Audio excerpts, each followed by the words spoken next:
আসসালামু আলাইকুম। কথা নাহিয়ান স্বাগত জানাচ্ছেন টিভির সকালের খবরে। ক্রাউন সিমেন্ট শিরোনাম দেখছিলেন, এবার নিয়ে যাব পুরো খবরে। এসআলমের নিয়ন্ত্রণে থাকা 6 ব্যাংক, ইসলামী ব্যাংক বাংলাদেশ, সোশ্যাল ইসলামী ব্যাংক, ফার্স্ট সিকিউরিটি ইসলামী ব্যাংক, ইউনিয়ন ব্যাংক, গ্লোবাল ইসলামী ও বাংলাদেশ কমার্স ব্যাংকের ওপর ঋণ বিতরণে নিষেধাজ্ঞা আরোপ করেছে বাংলাদেশ ব্যাংক। নিষেধাজ্ঞা আরোপ করা বাংলাদেশ ব্যাংকের এক চিঠিতে বলা হয়, পরবর্তী নির্দেশ না দেওয়া পর্যন্ত এসব ব্যাংক নতুন করে ঋণ বিতরণ করতে পারবে না, আগের ঋণ নবায়নও করতে পারবে না। তবে কৃষি, চলতি মূলধন, এসএমই আমানতের বিপরীতে ঋণ ও প্রণোদনা প্যাকেজের আওতায় 5 কোটি টাকা পর্যন্ত দিতে পারবে। 5 কোটি টাকার বেশি হলে কেন্দ্রীয় ব্যাংকের অনুমোদন নিতে হবে। গণঅভ্যুত্থানে বিদায় নেওয়া আওয়ামী লীগের গত 15 বছরের শাসনামলে সরকারের প্রশ্রয়ে এসআলম গ্রুপের কর্ণধার সাইফুল আলম মাসুদ ব্যাংকিং খাতে ভয়ঙ্কর এক ব্যক্তিতে পরিণত হয়। ছাত্র জনতা গণঅভ্যুত্থানের মধ্য দিয়ে ক্ষমতাচ্যুত আওয়ামী লীগ সরকারের প্রভাবশালী 18 মন্ত্রী এবং 23 এমপির দুর্নীতি অনুসন্ধানের সিদ্ধান্ত নিয়েছে দুর্নীতি দমন কমিশন। সাবেক এই মন্ত্রী প্রতিমন্ত্রীদের মধ্যে আনিসুল হক, দীপুমণি, টিপু মুন্সি, তাজুল ইসলাম, মহিবুল হাসান চৌধুরী নওফেল, জাহিদ মালেক, গোলাম দস্তগীর গাজী, জোনায়েদ আহমেদ পলক, নসরুল হামিদ বিপু, ডক্টর এনামুর রহমান, খালিদ মাহমুদ চৌধুরী, চৌধুরী কামাল আহমেদ মজুমদার, জাহিদ হাসান রাসেল, শাহজাহান খান, হাসান মাহমুদ, কামরুল ইসলাম ও হাসানুল হক ইনুর নাম রয়েছে। সাবেক এমপিদের মধ্যে শেখ হেলাল, মেহের আফরোজ চুমকি, নূর আলম চৌধুরী, শাওন, স্বপন ভট্টাচার্যের নাম রয়েছে। রোববার 41 জন মন্ত্রী, প্রতিমন্ত্রী ও এমপির দুর্নীতি অনুসন্ধান করতে সুপ্রিম কোর্টের এক আইনজীবী আবেদন করেন। একদিন পর সোমবার আওয়ামী লীগ সরকারের এই মন্ত্রী এমপিদের বিরুদ্ধে অনুসন্ধানের সিদ্ধান্ত ঘোষণা করল দুদক। সাবেক সমাজ কল্যাণ মন্ত্রী ও আওয়ামী লীগের যুগ্ম সাধারণ সম্পাদক ডক্টর দীপু মনিকে গ্রেফতার করেছে পুলিশ। সোমবার সন্ধ্যায় রাজধানীর বাড়িধারা এলাকা থেকে তাকে গ্রেফতার করা হয় বলে পুলিশের পক্ষ থেকে জানানো হয়েছে। রাত 8টার দিকে দীপু মনিকে গ্রেফতারের তথ্য জানায় ঢাকা মহানগর পুলিশের গণমাধ্যম বিভাগ। গ্রেফতারের পর তাকে নেওয়া হয় রাজধানীর মিন্টো রোডের ডিবি কার্যালয়। ঢাকার মোহাম্মদপুর থানায় দায়ের করা একটি হত্যা মামলায় তাকে গ্রেফতার দেখানো হয়েছে। এর আগে দীপু মনি আওয়ামী লীগ সরকারের পররাষ্ট্র শিক্ষামন্ত্রী ছিলেন। এদিকে সাবেক ক্রীড়া উপমন্ত্রী আরিফ খান জয়কে রাতে ধানমন্ডি এলাকা থেকে মোহাম্মদপুর থানায় দায়ের করা এক হত্যা মামলায় গ্রেফতার করা হয়েছে। রাজধানী ধানমন্ডির রাস্তায় পরিত্যক্ত অবস্থায় সাবেক স্বরাষ্ট্রমন্ত্রী আসাদুজ্জামান খান কামালের বিলাসবহুল গাড়ির সন্ধান পাওয়া গেছে। আর 1 যুগেরও বেশি সময় আগে মারধরের কারণে রাজধানীর শেরেবাংলানগর থানায় ডিএমপির সাবেক অতিরিক্ত পুলিশ কমিশনার হারুনুর রশিদ ও যুগ্ম পুলিশ কমিশনার বিপ্লব কুমার সরকারের বিরুদ্ধে মামলা করেছেন বিএনপির সাবেক সংসদ সদস্য জয়নুল আবেদিন ফারুক। বরখাস্ত করা হয়েছে শিক্ষার্থীর মুখ চেপে ধরা পুলিশ কর্মকর্তাকে। এদিকে দায়িত্ব পালনে গাফিলতির কারণে ঢাকা মহানগর পুলিশের 32 থানার ভারপ্রাপ্ত কর্মকর্তাকে একযোগে বাহিনীর বিভিন্ন ইউনিটে বদলি করা হয়েছে। আরও জানাচ্ছেন আপেল শারিয়ার। 5 আগস্ট সরকার পতনের পর গা ঢাকা দেন সাবেক স্বরাষ্ট্রমন্ত্রী আসাদুজ্জামান খান কামাল। তার কোনো খোঁজ পাওয়া না গেলেও রাজধানীর ধানমন্ডি রাস্তায় পরিত্যক্ত অবস্থায় তার একটি গাড়ির সন্ধান পাওয়া গেছে। রোববার থেকে ধানমন্ডির বাইতুল আমান মসজিদের সামনের রাস্তায় প্রায় 2 কোটি টাকার ল্যান্ড ক্রুজার গাড়িটি পড়েছিল। গাড়িটির খোঁজ নিয়ে জানা যায় 2022 সালের 31 জুলাই গাড়িটি কেনা হয়েছে। মালিকের নাম লেখা আসাদুজ্জামান খান।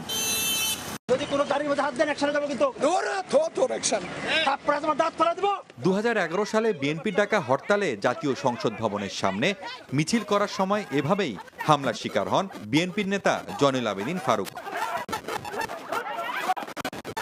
এই ঘটনার 13 বছর পর শেরেবাংলা নগর থানায় মামলা করলেন তিনি। এতে অভিযোগ করা হয়, সেই সময় তেজগাঁও বিভাগের অতিরিক্ত উপপুলিশ কমিশনার হারুনুর রশিদ ও সহকারী পুলিশ কমিশনার বিপ্লব কুমার সরকারের নেতৃত্বে সেদিন তার উপর হামলা হয়। বর্তমানে একাধিক মামলার আসামি এ 2 পুলিশ কর্মকর্তা কাজে যোগ না দিয়ে আত্মগোপনে চলে গেছেন। বৈষম্য বিরোধী ছাত্র আন্দোলনের সময় শিক্ষার্থী নাহিদুল ইসলামের মুখ চেপে ধরা ঢাকা মেট্রোপলিটন পুলিশের শাহবাগ থানার নিরস্ত্র পরিদর্শক মোহাম্মদ আরশাদ হোসেনকে সাময়িক বরখাস্ত করা হয়েছে। ডিএমপির পক্ষ থেকে বলা হয়েছে, এ ঘটনায় পুলিশের ভাবমূর্তি ক্ষুণ্ণ হয়েছে। এর পরিপ্রেক্ষিতে আরশাদকে সাময়িক বরখাস্ত করা হয়েছে। এদিকে সরকার বিরোধী আন্দোলন দমনের অভিযোগে ঢাকা মহানগর পুলিশের ৩২ ভারপ্রাপ্ত কর্মকর্তাকে বদলি করা হয়েছে। এদের মধ্যে সবুজবাগ থানার ওসি প্রলয় কুমার সাহাকে খুলনা পিটিসিতে, বিমানবন্দর থানার ওসি ইয়াসিন আরাফাত খানকে বান্দরবানের ইন সার্ভিস ট্রেনিং সেন্টারে এবং নিউ মার্কেট থানার ওসি আমিনুল ইসলামকে শিল্পাঞ্চল পুলিশে বদলি করা হয়েছে। Apple Shahriar, NTV news, Dhaka.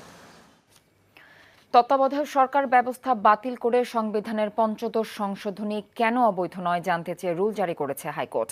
Attorney general Mohammad Asaduzzaman বলেছেন, এই সংশোধনীর মধ্য দিয়ে গণতন্ত্রহীনতার দিকে যায় দেশ। ভোট ডাকাতি করে ক্ষমতায় থাকার পথও সুগম হয়। আর রিটকারী বলছেন, স্বেচ্ছাচারিতা এবং জালিয়াতির মাধ্যমে এই সংশোধনী এনেছিল শেখ হাসিনা সরকার। মেজবাহ হাসানের রিপোর্ট। দেশে এখনো পর্যন্ত ১২টি জাতীয় সংসদ নির্বাচন অনুষ্ঠিত হয়েছে, যার মধ্যে ১৯৯১ সাল থেকে ২০০৮ সাল পর্যন্ত সপ্তম, অষ্টম ও নবম জাতীয় সংসদ নির্বাচন হয় তত্ত্বাবধায়ক সরকারের অধীনে, যে নির্বাচনগুলোর গ্রহণযোগ্যতা মেলে দেশ বিদেশেও। নবম সংসদ নির্বাচনে আওয়ামী লীগ সরকার একক সংখ্যাগরিষ্ঠতার সুযোগে ২০১১ সালে সংবিধানের ৫৫ সংশোধনীর মাধ্যমে তত্ত্বাবধায়ক সরকারের বিধান বাতিল করে। এরপর ২০১৪ সালে দলীয় সরকারের অধীনে জাতীয় সংসদ নির্বাচনে ভোট ডাকাতি ও রাতের ভোট দেওয়া সহ নানা অনিয়মের অভিযোগ ওঠে। ব্যাপক সমালোচনার মুখে পড়ে ২০১৯ ও ২০২৪ সালের জাতীয় নির্বাচনও। দীর্ঘ ১৩ বছর পর গেল রোববার সংবিধানের ৫৫ সংশোধনী চ্যালেঞ্জ করে রিট করেন সুশাসনের জন্য নাগরিকের সম্পাদক বদিউল আলম মজুমদার। খায়রুল্লাহর নেতৃত্বে সুপ্রিম কোর্টের আপিল বিভাগ একটা শর্ট অর্ডার, ৩-৪ বাক্যের একটা শর্ট অর্ডার দিয়েছে। ওখানে বলেছেন যে আগামী ২ নির্বাচন, একাদশ এবং দ্বাদশ নির্বাচনের পরে তত্ত্বাবধায়ক সরকার ব্যবস্থা বাতিল হবে। কিন্তু যেটা বলা হয়েছে আমাদের সাবেক প্রধানমন্ত্রীর পক্ষ থেকে, সাবেক প্রধানমন্ত্রী বলেছে, আমি তত্ত্বাবধায়ক সরকার ব্যবস্থা বাতিল করি নাই, আদালত করেছে। আদালত বলেছে যে পরবর্তী নির্বাচন যদি তত্ত্বাবধায়ক সরকারের অধীনে হইতে হয় সংশোধন অনুমোদন লাগবে। এটা সম্পূর্ণভাবে মিথ্যাচার, সম্পূর্ণ জালিয়াতির মাধ্যমে সংবিধান লঙ্ঘন করে এই যে বিরাট বিভ্রান্তি সৃষ্টি করে স্বেচ্ছাচারীদের ভিত্তিতে ৫৫ সংশোধনী পাশ করা হয়। সোমবার এই সংশোধনী বাতিল চেয়ে রিটের শুনানি হয় উচ্চ আদালতে। শুনানি শেষে সংশোধনীটি কেন অবৈধ ঘোষণা করা হবে না তা জানতে চেয়ে রুল জারি করে হাইকোর্ট। নবম সংসদ বলে দিচ্ছে যে এর পরবর্তীতে আর কোনো সংসদ অনেকগুলো ধারা আর কোনো সংশোধনী করতে পারবে না, যার ফলে আমাদের ভবিষ্যৎ প্রজন্মকে একটা পুরনো ধ্যান ধারণার মধ্যে গণ্ডিবদ্ধ করার একটা ব্যবস্থা করা হয়েছে, যেটা সংবিধানের মূল কাঠামো, যে জনগণ সকল ক্ষমতার মালিক, সেই মূল কাঠামোর সাথে সম্পূর্ণ পরিপন্থী। অ্যাটর্নি জেনারেল বলছেন, এই সংশোধনীর মাধ্যমে গণতন্ত্রহীনতা ও ভোট ডাকাতি করে ক্ষমতায় থাকার পথ সুগম হয়। সাতের ক দিয়ে তারা এমনভাবে করতে চেয়েছেন যে ভোট ডাকাতি করে ক্ষমতায় থাকতে পারতেছেন, কিন্তু অন্য কোনোভাবে কেউ যাতে না আসতে পারে। তত্ত্বাবধায়ক বলেন, নির্বাচন প্রক্রিয়াকে স্বচ্ছ করার জন্য বলেন, সেটা যাতে না আসতে পারে, সেটা একটা ছিল। বিচার বিভাগের কন্ট্রোল করার জন্য অনেকগুলো উপাদান ছোট ছোট করে দিয়ে দেওয়া ছিল। হাইকোর্টের অবকাশকালীন ছুটির পর রিটটি চূড়ান্ত নিষ্পত্তি হবে বলে আশা করেন আইনজীবীরা। Mezbah Hasan, NTV news, Dhaka. দেশের ১২টি সিটি কর্পোরেশন সহ সব পৌরসভা এবং জেলা উপজেলা পরিষদে প্রশাসক নিয়োগ দিয়েছে স্থানীয় সরকার মন্ত্রণালয়। এটিকে সংস্কারের প্রথম ধাপ এবং ছাত্র জনতার আন্দোলনের প্রত্যাশা পূরণ হিসেবে দেখছেন সংশ্লিষ্ট উপদেষ্টা। আর সংস্কার করে ব্যাংক, রাজস্ব, কর সংক্রান্ত কার্যক্রম সহজ করা হবে বলেও জানিয়েছেন অর্থ উপদেষ্টা। এছাড়াও গণঅভ্যুত্থানে গণহত্যার তদন্তে সহায়তা করতে আগামী সপ্তাহে জাতিসংঘের প্রতিনিধি দল আসবে বলেও জানিয়েছেন স্বরাষ্ট্র উপদেষ্টা। সোমবার সচিবালয়ে আলাদা আলাদা অনুষ্ঠানে তারা এসব কথা বলেন। রিপোর্ট করছেন রকনউদ্দিন। গণঅভ্যুত্থানের পর সিটি কর্পোরেশন সহ স্থানীয় সরকারের অধীনে থাকা দেশের প্রায় সব পৌরসভা এবং জেলা ও উপজেলা পরিষদে আসেননি জনপ্রতিনিধিরা।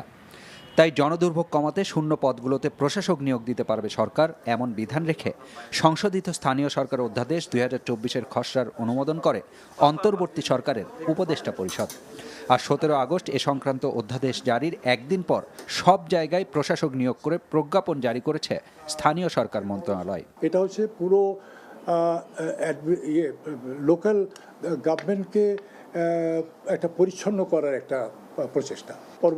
পরিবর্তিত অবস্থায় যদি কোনো পরিবর্তন আনার প্রয়োজন হয়, বর্তমান যে ব্যবস্থা করা হয়েছে তাহলে সেই ব্যবস্থা নেওয়া হবে। কাউন্সিলরদের ব্যাপারে কোনো সিদ্ধান্ত হয়নি। খুব শিগগিরই মানে ওইখানে আপনার নির্বাচিত জনপ্রতিনিধি, শিগগিরটাও তো আবার কোয়ালিফাইড, এটা কালকেও শীঘ্রই হতে পারে, 1 ঘন্টা পরও শীঘ্রই হতে পারে, আবার 1 বছর 2 বছর 3 বছর 4 বছর পরে হতে পারে। It all depends in the future.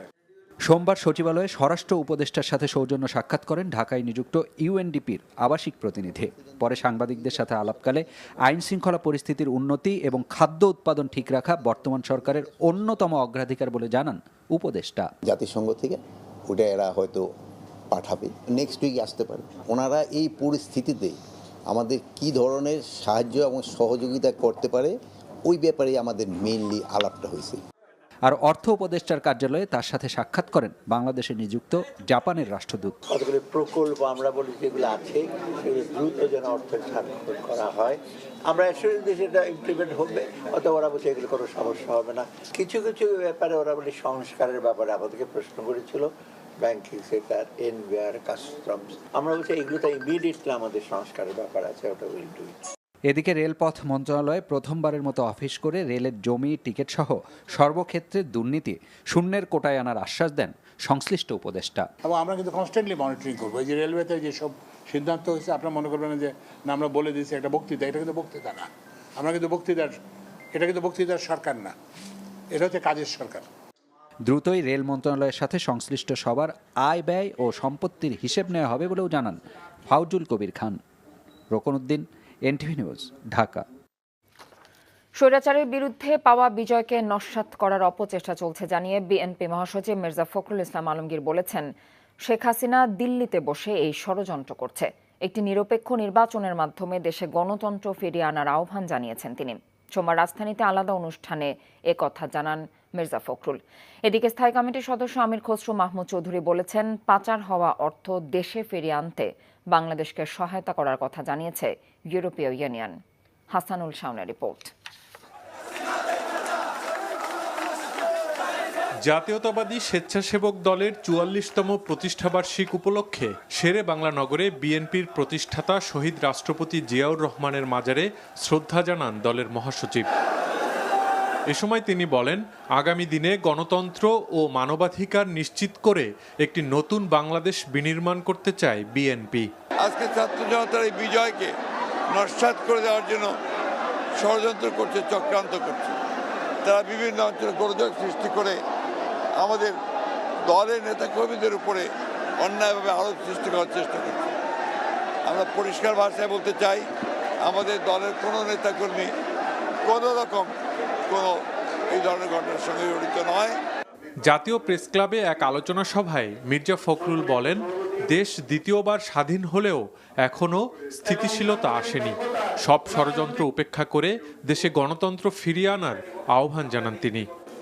আমাদের বুকের রক্তের মতো দিয়ে যে স্বাধীনতা আমরা পেয়েছি, সেই স্বাধীনতাকে আমরা বিরস্ত হতে দিতে পারি না। এক ফাঁসিবাদ গেছে, আর এক নয়া ফাঁসিবাদ আমরা আমদানি করতে পারি না। আমি এদিকে নয়া ফাঁসিবাদ বলি এই জন্যে যে ওই আওয়ামী লীগ আজকে দিল্লিতে বসে ষড়যন্ত্র করছে যে বাংলাদেশের বিজয়কে ভণ্ডুল করে দিতে। এই কথাটা আমি জোরের সঙ্গে বলছি। অন্যদিকে সোমবার বিএনপি চেয়ারপারসনের গুলশান কার্যালয়ে ঢাকায় নিযুক্ত ইউরোপীয় ইউনিয়নের ভারপ্রাপ্ত রাষ্ট্রদূত বার্নার্ড স্প্যানিয়ের সাথে বিএনপির সিনিয়র নেতারা বৈঠক করেন। এ সময় দেশের বর্তমান পরিবর্তিত পরিস্থিতির বিভিন্ন বিষয়ে আলোচনা হয়। এই যে এতগুলো টাকা যে বিদেশে পাচার হয়েছে, যে $100 বিলিয়ন উপরে যেটা বিভিন্ন সোর্স থেকে যেটা বলা হচ্ছে, যে এই টাকাগুলো বাংলাদেশে ফেরত আনার ব্যাপারে আলোচনা হয়েছে এবং আমরা সাজেস্ট করেছি এটা আমরা সবাই মিলে একসাথে কাজ করতে হবে এটার উপরে, এবং তারা সহযোগিতা করতে এই ব্যাপারে রাজি আছে। বাংলাদেশের সাথে ইইউ রাষ্ট্রগুলোর সহযোগিতা আরও বাড়ানোর বিষয়েও বৈঠকে আলোচনা হয়েছে বলে জানানো হয়। Hasanul Shaon, NTV news, Dhaka. সাবেক প্রধানমন্ত্রী শেখ হাসিনার বিরুদ্ধে আরও 4টি হত্যা মামলা দায়ের হয়েছে। এর মধ্যে ঢাকায় 2টি এবং চট্টগ্রাম ও নারায়ণগঞ্জে 1টি করে মামলা হয়েছে। কোটা সংস্কার আন্দোলনের সময় রাজধানীর মিরপুরে 2 জনকে হত্যার অভিযোগে 2টি মামলা দায়ের করা হয়। ঢাকার সিএমএম আদালতের ম্যাজিস্ট্রেট মেহেদী হাসান পৃথক 2টি খুনের অভিযোগ এজাহার হিসেবে রেকর্ড করতে মিরপুর থানার ভারপ্রাপ্ত কর্মকর্তাকে নির্দেশ দেন।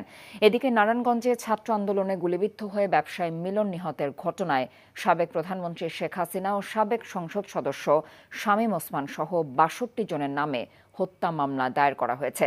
আর 16 জুলাই বৈষম্য বিরোধী আন্দোলন চলাকালে চট্টগ্রামের মুরাদপুরে সংঘর্ষে গুলিতে নিহত হন কলেজ ছাত্র ওয়াসিম আকরাম। এ ঘটনায় নগরীর পাঁচলাইশ থানায় মামলা করেছেন নিহতের মা জ্যোৎস্না বেগম।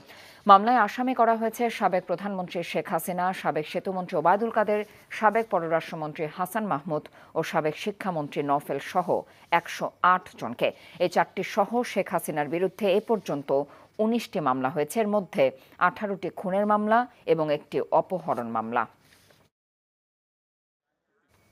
বৈষম্য বিরোধী ছাত্র আন্দোলনের সময় চালানো গণহত্যার জন্য শেখ হাসিনা সহ জড়িত সব আওয়ামী লীগ নেতার বিচার করা হবে বলে জানালেন অন্তর্বর্তীকালীন সরকারের তথ্য উপদেষ্টা নাহিদ ইসলাম। গত 4 অগস্ট ফার্মগেটে গুলিবিদ্ধ হয়ে নিহত গোলাম নাফিজের মহাখালীর বাসায় গিয়ে তিনি একথা জানিয়েছেন। সোমবার সন্ধ্যার পর নাহিদ ইসলামের সাথে যুব ক্রীড়া উপদেষ্টা আসিফ মাহমুদ ও নিহত গোলাম নাফিজের পরিবার দেখা করেন।